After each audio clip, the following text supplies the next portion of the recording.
2024년 9월 12일 오늘 새벽 말씀은 느헤미야 7장 5절부터 60절까지의 말씀입니다. 내 하나님이 내 마음을 감동하사 귀족들과 민장들과 백성을 모아 그 계보대로 등록하게 하심으로 내가 처음으로 돌아온 자의 계보를 얻었는데 거기에 기록된 것을 보면 옛적에 바벨론 왕 느부갓네살에게 사로잡혀 갔던 자들 중에서 노임을 받고 예루살렘과 유다에 돌아와 각기 자기의 성읍에 이른 자들 곧 스룹바벨과 예수아와 느헤미야와 아사랴와 라하랴와 라하마니와 모르드게와 빌산과 미스베렛과 비그웨와 느훔과 바하나와 함께 나온 이스라엘 백성의 명수가 이러하니라. 바럭스 자손이 2170명이요 스바다 자손이 370명이요 아라 자손이 552명이요 바한 모압 자손이 곧 예수아와 요압 자손이 2818명이요 엘람 자손이 1254명이요 사뚜 자손이 845명이요 삭게 자손이 760명이요 빈누이 자손이 648명이요 브베 자손이 628명이요 아스갓 자손이 2322명이요 아도니감 자손이 667명이요 비그웨 자손이 2067명이요 아딘 자손이 655명이요 아델 자손 곧 히스기야 자손이 98명이요 하숨 자손이 328명이요 베세 자손이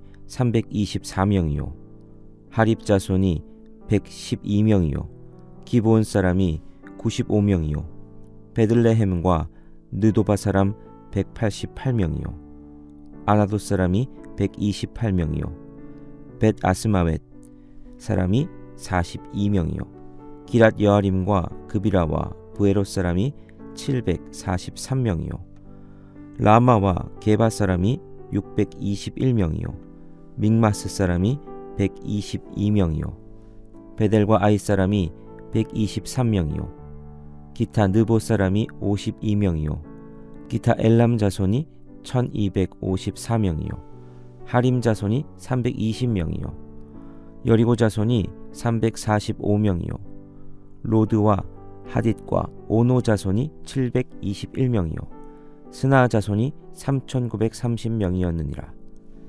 제사장은 예수아의 집 여다야의 자손이 973명이요 임멜 자손이 1052명이요 바수올 자손이 1247명이요 하림 자손이 1017명이었느니라. 레위 사람들은 호디야 자손 곧 예수아와 간미엘 자손이 74명이요 노래하는 자들은 아삽 자손이 148명이요 문지기들은 살룸 자손과 아델 자손과 달문 자손과 악굽 자손과 하디다 자손과 소베 자손이 모두 138명이었느니라. 느드님 사람들은 시아 자손과 하수바 자손과 답바옷 자손과 게로스 자손과 시아 자손과 바돈 자손과 르바나 자손과 하가바 자손과 살메 자손과 하난 자손과 깃델 자손과 가할 자손과 르아야 자손과 르신 자손과 느고다 자손과 갓삼 자손과 우사 자손과 바세아 자손과 베세 자손과 무님 자손과 느비스심 자손과 박복 자손과 하그바 자손과 할훌 자손과 바슬릿 자손과 무히다 자손과 하르사 자손과 바르고스 자손과 시스라 자손과 데마 자손과 느시아 자손과 하디바 자손이었느니라. 솔로몬의 신하의 자손은 소데 자손과 소베렛 자손과 브리다 자손과 야알라 자손과 다르곤 자손과 깃델 자손과 스바디아 자손과 핫딜 자손과 보게렛 하스바임 자손과 아몬 자손이니 모든 느디님 사람과 솔로몬의 신하의 자손이 392명이었느니라. 제가 첫 사역을 했던 교회 원로 목사님은 이북에서 오신 실향민이었습니다. 그래서 함께 식사를 하거나 담소를 나눌 때 고향 떠나서 남쪽으로 도망쳐 올 때 이야기를 몇 번이나 들었는지 모릅니다. 공산당 피해서 산속에 숨어있던 이야기, 또 총알이 빗발치는 그 갯벌 위를 정신없이 달려서 겨우 배를 타고 이 북을 탈출했던 이야기, 혈혈단신으로 부산에 정착해서 살아갔던 이야기, 이런 이야기 듣다 보면 결국에는 고향에 대한 그리움으로 이어지곤 하셨습니다. 어렸을 적 고향이지만 그 동네 생생히 기억하곤 하셨죠. 여러분 중에서도 그런 분들이 있지 않으실까 싶습니다. 꼭 이북 출신이 아니더라도 어렸을 적 내가 살았던 동네에 대한 생각, 기억, 그리고 그것과 더불어서 그리움이 모두에게 있겠지요. 이전의 교회 또 한 집사님은 자기 동네가 이 4대강 사업과 함께 수몰되어서 더 이상 갈 수 없노라 하시면서 그렇게 고향에 대한 그리움을 가지고 사시는 분도 계셨습니다. 고향은 늘 그리운 곳이죠. 그런데 만약 이북이 고향이신 분에게 지금 그곳에 가서 살라고 하면 그건 그리움과는 또 다른 문제일 겁니다. 그것도 여기서 가지고 있는 건 아무것도 가지고 갈 수 없고 대신 지금 당장 거기서 살 수 있겠다 이러면 거기 선뜻 갈 분이 몇 분이나 계실까 싶습니다. 잠깐 갔다 오는 게 아니라 지금의 삶의 터전을 아무것도 가지고 가지 못하고 영원히 그곳으로 옮긴다. 이게 쉬운 일이 아니죠. 게다가 옮겨야 할 고향이 여전히 공산당이 통치하고 지금 사는 곳보다 훨씬 낙후된 상황이라면 더더욱 쉽지 않죠. 이스라엘 백성들에게 있어서 포로 귀환이란 그만큼 쉽지 않은 일이었습니다. 사실 바벨론으로 포로로 끌려왔지만 유다 백성들은 거기서 어느 정도 자유롭게 살 수 있는 허락을 받았습니다. 그래서 장사를 해서 자신의 재산을 모으고 그곳에 터를 잡고 사는 것이 가능했던 이 70년의 세월이었던 거죠. 그런데 70년의 포로 생활이 끝나고 고레스 왕의 칙령에 따라서 고향으로 돌아갈 수 있게 되었음에도 그들이 선뜻 고향으로 간다. 이거 쉬운 문제가 아니었습니다. 이미 그들의 모든 기반은 바벨론에 있습니다. 그들이 돌아갈 이스라엘 땅은 그에 비해서 형편없는 황무지가 되어버렸습니다. 예루살렘 성은 무너져 있었고 도시 기반 시설들은 다 파괴된 채 그대로 방치되어 있었을 겁니다. 다른 이방 민족들이 들어와서 그곳에서 어떻게 터를 잡았을지 알지 못하는 상황입니다. 그런 상황에서 고레스 왕의 칙령을 통해서 고향으로 돌아갈 수 있는 길이 열렸다 해도 선뜻 나선다는 건 쉬운 결정이 절대 아니죠. 그런데 그런 어려움 속에서도 다시 예루살렘과 유다 땅으로 돌아온 이들이 바로 1차 귀환자들이었습니다. 오늘 본문에서 느헤미야가 그런 이들의 명단을 기록하고 있는 겁니다. 느헤미야는 하나님의 손에 도움을 입어서 불가능해 보였던 이 예루살렘 성벽 공사를 52일 만에 완성을 합니다. 성벽을 다 중수했고 성문도 달았습니다. 자, 이제 예루살렘 성은 외부에서 함부로 침입할 수 없는 그래도 나름 괜찮은 성이 됐습니다. 그런데 문제가 남아 있었습니다. 예루살렘 성벽을 잘 재건해 놨지만 그 성에 거주할 거주민은 여전히 부족했습니다. 성벽은 잘 세웠지만 살 집은 부족했고 그러다 보니 이전에 살던 예루살렘 주민들은 이미 다른 곳으로 다 이주해버린 상황이었죠. 잘 세운 성벽을 통해서 이 도시를 지키고 활성화시키기 위해서는 사람들이 이 도시에 살아야 되는 거였죠. 그래서 느헤미야는 귀족들, 민장들, 백성들 모아서 인구조사를 실시합니다. 그러다가 1차 귀환자의 명단을 얻게 되었고 그걸 오늘 본문에서 기록을 하는 거죠. 왜 느헤미야는 그걸 기록할까요? 느헤미야가 보기에 예루살렘 성의 거주민을 늘리는 것은 마치 1차 귀환자들과 같은 마음으로 그렇게 함께하는 이들이 있어야 가능한 것이었기에 백성들에게 그 마음을 공유하고자 이걸 기록하는 겁니다. 1차로 귀환한 그들은 어떤 마음을 가지고 귀환했을까요? 앞서도 말씀드렸지만 70년의 시간 동안 겨우 읽어놓은 삶의 터전을 모두 버리고 귀환할 정도로 그들이 중요하게 여겼던 것이 무엇일까요? 분명한 건 경제적인 이유는 아니었습니다. 자신의 경제적인 터전을 다 버리고 가는 것이었고, 그들이 올 이 유다 땅은 이미 황폐해진 땅이었기에 더 경제적인 것들이 투자되어야 하는 땅이었지요. 그들에게 경제적으로 득이 될 게 없었습니다. 그렇다면 그들에게 이유는 단 하나입니다. 하나님 때문입니다.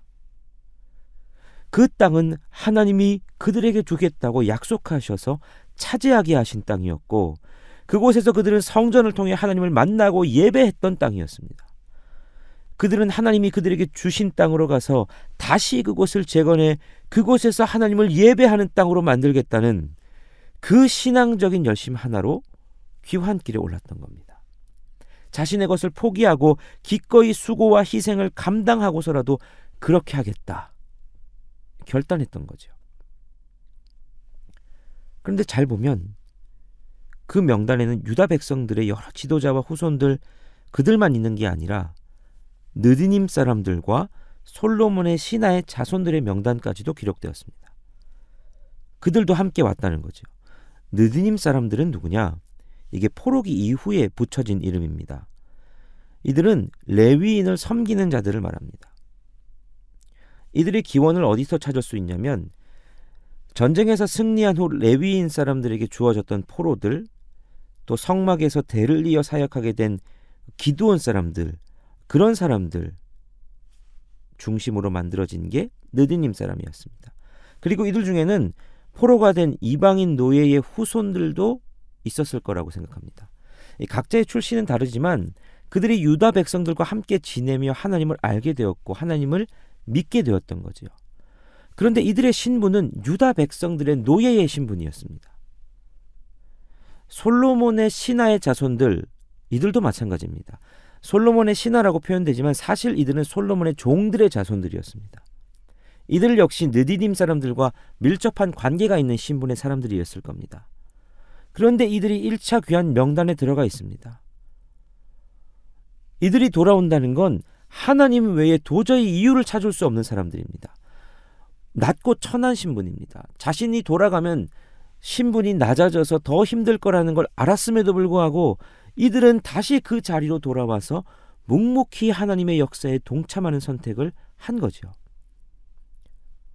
이들 모두가 내 것을 포기하고 하나님의 것을 붙드는 선택을 한 사람들이었던 겁니다. 느헤미야는 성문을 수축하고 새롭게 거류민들을 이주시켜야 할 시점에서 이런 마음으로 귀환했던 1차 귀환자들의 이름을 열거하며 자신의 것을 포기하고 하나님의 것을 붙드는 선택을 할 새로운 이들을 부르고 있는 겁니다. 오늘도 하나님은 이러한 자들을 찾으십니다. 하나님의 것을 취하기 위해서 자신의 것을 포기할 수 있는 사람, 하나님은 그런 사람을 찾으시고 사용하시며 오늘 우리에게도 너는 그렇게 나를 위해 네 것을 내려놓을 수 있느냐 묻고 계십니다. 하나님이 결국 하나님의 사람들에게 늘 시켰던 훈련이 이건 것 같습니다. 백세의 아들 낳은 이삭을 바치라는 명령을 통해서 아브라함에게 너 너의 가장 소중한 것까지 나를 위해 내려놓을 수 있느냐 물으셨고, 하나님 주신 땅에서 하나님이 아니라 그 땅의 풍요를 선택하자 하나님은 그들을 바벨론으로 옮기셔서 훈련을 시키신 것이죠. 오늘 여러분에게 하나님께서 하나님의 일을 위해 여러분의 소중히 붙드는 것, 그건 내려놔라 하시면 여러분은 어떻게 반응하시겠습니까? 하나님을 위해 포기하고 희생하고 헌신하실 준비가 되어 있으십니까?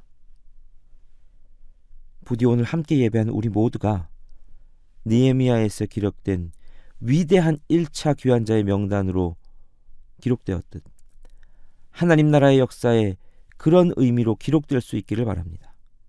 그래서 우리 믿음의 다음 세대들에게 봐라, 너희에게 이런 믿음의 선배가 있었어, 이렇게 하나님이 자랑스럽게 내세울 수 있는 저와 여러분 되시기를 간절히 바랍니다.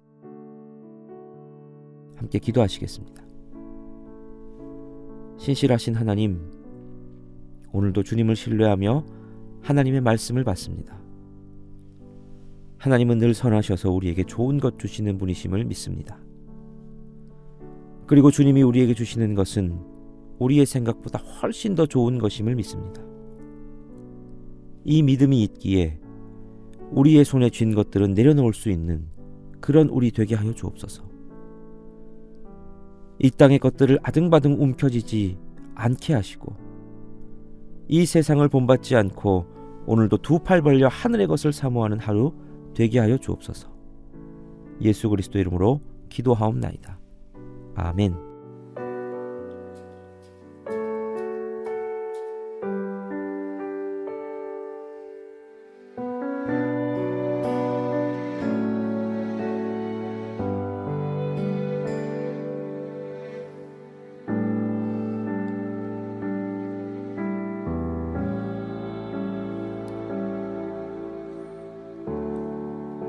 주님 손에 맡겨드리리 나의 삶 주님께. 주님 손이 나의 삶 붙드네 나 주의 것 영원히.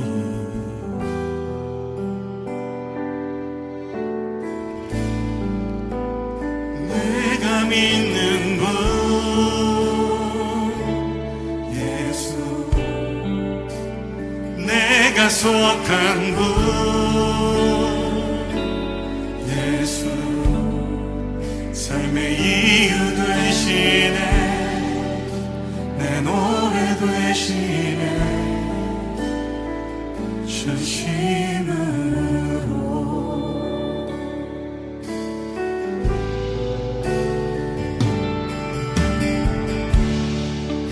주와 함께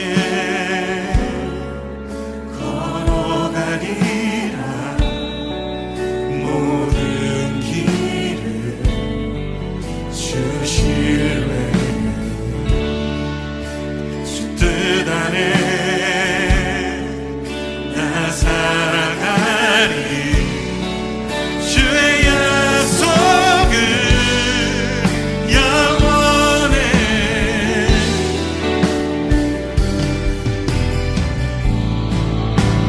내가 믿는 분 예수, 내가 속한 분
내가 속한 분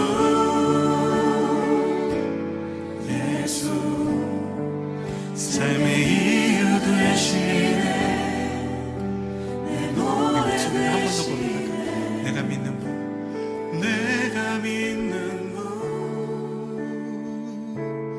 예수 내가 속한 분 예수 삶의 이유 되시네 내 노래 되시네 전심